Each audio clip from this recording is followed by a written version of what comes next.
Bona nit, benvingudes i benvinguts. Ja estem ací, a les 2:30 en punt. Començàvem les emissions de la televisió d'Apunt Mèdia. Nervis i molta il·lusió des de dins i entusiasme, el que hem vist també fora. La recuperació d'una televisió pública en valencià ha tingut, a més, un ampli ressò en les xarxes socials. De seguida, els contem la programació que a partir d'ara estarà a les seues pantalles. Comencem la primera edició d'Apunt Notícies Nit.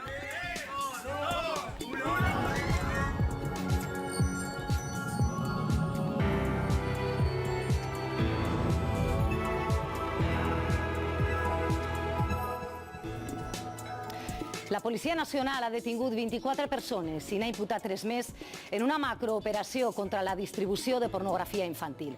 Entre els detinguts hi ha un pastor evangèlic d'Alacant i un monitor que treballava en un menjador de xiques adolescents a Madrid. Els agents han incautat de milers d'arxius i fotografies de menors víctimes d'abusos sexuals, continguts que distribuïen per Facebook i per Skype. El nou govern socialista de Pedro Sánchez és un executiu feminista perquè ha atès la demanda del passat 8 de març, Dia Internacional de la Dona.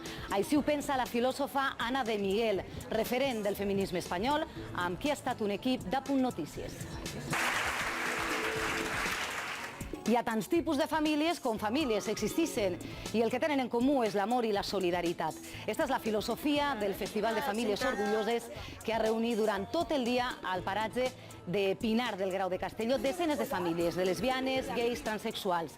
La festa forma part de la celebració de l'orgull LGTBI de Castelló. Hem estat amb una d'aquestes famílies orgulloses. Després els ho mostrem.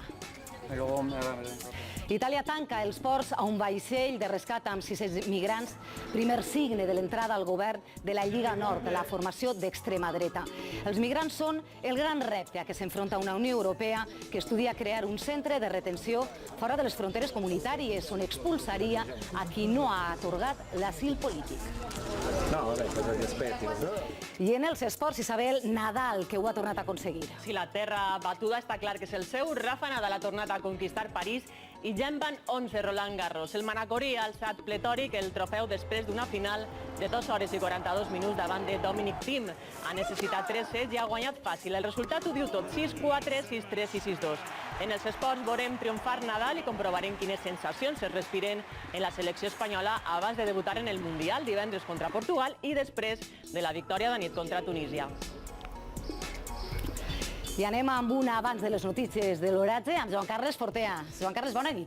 Molt bona nit. La situació meteorològica d'avui variable, tot indica que demà tindrem un oratge més estable i el vent de ponent serà protagonista. En les últimes hores hem tingut precipitacions, avançaven molt ràpidament de sud cap a nord, localment han anat acompanyades amb alguna tempesta. Repassarem les quantitats que han caigut en el dia d'avui a l'espai de l'oratge i també les temperatures màximes. Demà el vent de ponent farà pujar les temperatures de manera destacable i en punts del litoral arribarem o superarem els 30 graus de màxima. Ho veurem tot amb més detall a l'espai de l'oratge.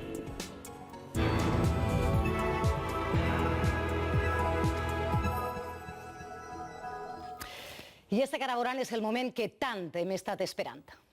4, 3, 2, 1, dins. Bona vesprada. Diumenge 10 de juny de 2018. Comença Apunt Notícies Migdia. A les 2:30 han començat avui les emissions regulars de la televisió d'Apunt, amb el primer informatiu d'un mitjà que vol convertir-se en un referent al nostre territori, informant-los de manera rigorosa, transparent i plural.